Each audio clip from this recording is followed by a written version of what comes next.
আমরা বরাবর সরকারকে, বর্তমানে যে অন্তর্বর্তীকালীন সরকার আছে সেই সরকারকে আমরা বরাবর বলেছি, অন্যায়কারী যেই হোক আমরা প্রশ্রয় দেব না। কাজে সরকারের দায়িত্ব হচ্ছে জনগণের জানমালের নিরাপত্তা হেফাজত করা, নিরাপত্তা দেওয়া।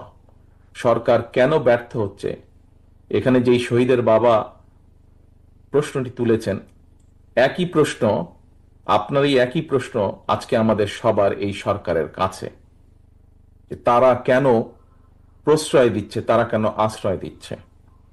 গতকাল যেই ঘটনাটি ঘটেছে আমরা খুব আশ্চর্যের সাথে লক্ষ্য করেছি, যাকে দেখেছি আমরা স্ক্রিনে, যাকে দেখেছি হত্যা করছে, তাকে কেন সরকার এখন পর্যন্ত অ্যারেস্ট করেনি।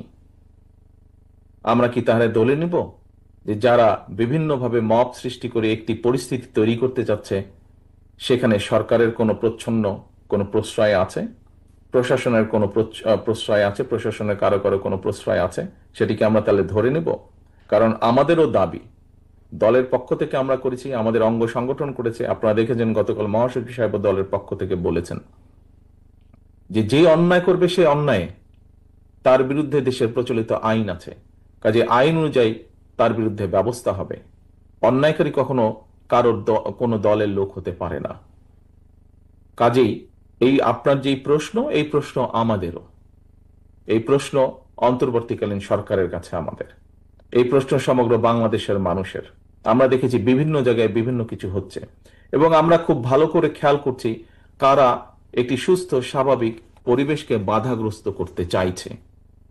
কাজে এখানে আপনারা যারা উপস্থিত আছেন, আপনারা প্রত্যেকটি মানুষ, রাজনৈতিকভাবে সচেতন মানুষ, আপনাদের প্রত্যেকটি পরিবারের আত্মদান আছে এবং যেই আত্মত্যাগ আপনারা করছেন সেটি কোনো কিছু দিয়ে পরিশোধ করা সম্ভব নয়। কাজে আপনাদের সকলের কাছে আমার প্রশ্ন, আপনারা জোর গলায় প্রশ্ন তুলুন,